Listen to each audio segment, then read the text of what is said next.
orí ọ̀kẹ́rẹ́ kókó láwo bá a wí fọ́mọ ẹni a gbọ́ bá a wí fọ́mọ ẹni a gbà. Ẹ̀wọ̀n ṣàánú lórí Portable ṣá. Kí ló tún gbé Portable dèrò ilé-ẹjọ́?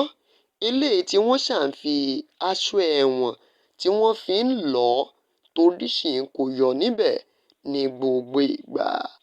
Ẹ kú dédé àkókò yìí o, ẹ̀yin olólùfẹ́ wa lórí ìkànnì Olómi Ọgbọ́n TV. A kú bójú ọjọ́ ti rí níbi gbogbo tí ẹ ti ń náfààní láti máa wò wá, láti máa gbọ́ wa. Tó bá jẹ́ ìgbà àkọ́kọ́ tí ẹ̀yin ń wò wá, ẹ dákun ẹ subscribe sórí ìkànnì Olómi Ọgbọ́n TV yìí. Tẹ́ bá sì fẹ́ gbé ìpolówó ọjà wá, àyè ṣí sílẹ̀, ẹ pè wá lórí ẹ̀rọ ìbánisọ̀rọ̀ eléyìí tó ń ṣe àwòrán lójú àmúhùnmáwòrán yín yìí tàbí lórí fóònù léwọ́ tẹ́yin fi ń wò wá.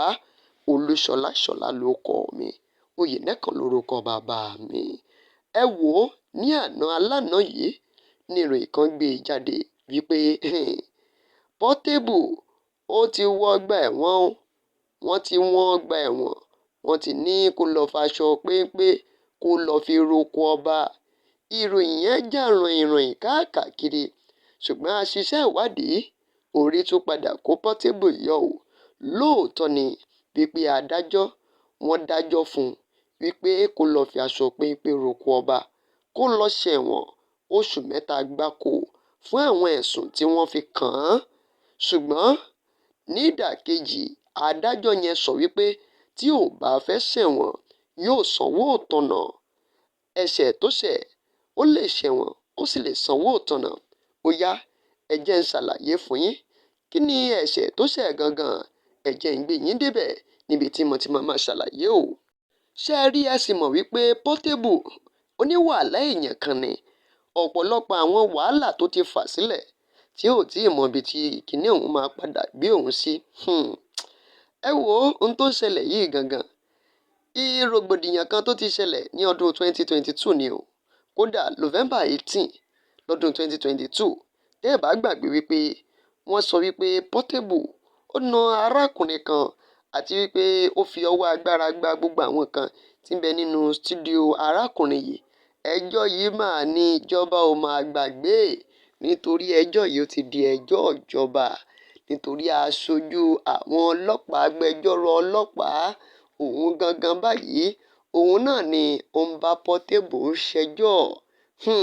Ṣèbí ìjọba amúnimóògùn. Nígbà tó bá nírò pé bóyá ẹ̀bà rẹ ti tutù, ìgbà náà ni wọ́n gbé mi jáde kúrò nínú kúlà fún ẹ, eléyìí tó ń gbóná fẹ́lifẹ́li. Ọ̀rọ̀ yìí gangan náà ni ó fa ọ̀rọ̀ tó wà ńlẹ̀ o. Wọ́n ní ọ̀pọ̀lọpọ̀ ìgbà eléyìí tí wọ́n ti fi ọ̀rọ̀ ránṣẹ́ sí Portable, tí wọ́n kọ̀wé ránṣẹ́ sí Portable kó fara wọn níwájú ilé ẹjọ́ ní gbogbo ìgbà yìí. Ìgbà yìí tí ó sì ń jẹ́jọ́ lọ́tùn àti lósì yìí, òun náà ló tún ṣe mú láti máa hùwà ìkà, ìwà ìbàjẹ́ míì eléyìí tí Portable ń hù tí ò tẹ̀ wò wípé bóyá òun sì ní ẹjọ́ kan nílẹ̀ tóun ń jẹ́ kò náání, bẹ́ẹ̀ ni kò bìkítà. Lára rẹ̀ òun náà ni gbogbo ọ̀pọ̀lọpọ̀ àwọn kan tó ń ṣẹlẹ̀. Ẹ wo ilé ẹjọ́ májísírèètì tí ń bẹ ní ìjọba ìbílẹ̀ Ifọ̀. Òun náà ni wọ́n ti ṣe ìdájọ́ eléyìí tí wọ́n ṣe yìí. Adájọ́ májísírèètì Babájídé Ìló, òun náà ni wọ́n sì jókòó ìgbẹ́jọ́ lórí rẹ̀. Bóyá lẹ mọ̀ pé láti ọjọ́bọ̀ Thursday ni wọ́n ti gbé Portable tí ọ̀pọ̀lọpọ̀ àwọn èèyàn sì mọ̀. Ìdí tí wọ́n sì ti fi gbé Portable náà ni pé nítorí pé kò fara wọn ní gbogbo ìgbà tí wọ́n kọ̀wé fi pè é kó fara wọn ni wọ́n sì gba àṣẹ láti ilé ẹjọ́ tí wọ́n sì lọ gbé Portable. Wọ́n tọ́jú Portable kó tó di pé ó padà wá fi ara wọn ní iwájú ilé ẹjọ́. Nígbà tí wọ́n gbọ́ ẹjọ́ òun náà sọ́tùn tí wọ́n sì ń gbé lọ sósìn, ẹni tó jẹ́ agbẹnusọ fún iléeṣẹ́ ọlọ́pàá ẹ̀ka ti ìpínlẹ̀ Ògùn, ìyún Inspector Olúmídé Awólékè, òun náà ló ṣàlàyé o wípé ìṣẹ̀lẹ̀ òun náà ló ṣẹlẹ̀ ní November 18, 2022 níbi kan bíi aago 11 níbi tí wọ́n ní Portable àtàwọn ìsọ̀ǹgbé rẹ̀ tí wọ́n lu arákùnrin yìí nílùkulù lálùbami. Arákùnrin tí wọ́n ní wọ́n ṣèyà fún náà lórúkọ rẹ̀ ń jẹ́ Òsímọ́sù Emmanuel Olúwafẹ́mi, tí wọ́n sì sọ wípé wọ́n tún fi ẹ̀sùn wípé Portable àtàwọn ìsọ̀ǹgbé rẹ̀ wọ́n tún ja àwọn olè kan nígbà tí wọ́n kó ọ̀pọ̀lọpọ̀ àwọn irinṣẹ́ èyí tí wọ́n lò nínú àwọn stúdíò. Àwọn ẹ̀sùn wọ̀nyí ni wọ́n máa kà sílẹ̀ lọ́tùn àti lósì nígbà tí adájọ́ ìlú eléyìí tó máa gbọ́ ẹjọ́ ọ̀hún náà ló sọ pé Portable máa jẹ̀bi ẹ̀sùn tí wọ́n fi kàn án tó sì sọ pé fún ìdí èyí lórí ẹ̀sùn ìkíní ni yóò ṣẹ̀wọ̀n oṣù kan tàbí kó san ẹgbẹ̀rún mẹ́wàá náírà (10,000 naira). Lórí àwọn ẹ̀sùn méjì tó kù tí wọ́n fi kàn án, òun náà ni yóò ṣẹ̀wọ̀n oṣù méjì gbáko tàbí kó san owó ìtanràn (20,000 naira). Eléyìí tó túmọ̀ sí pé ó lè san (30,000 naira) tí kò bá fẹ́ ṣẹ̀wọ̀n.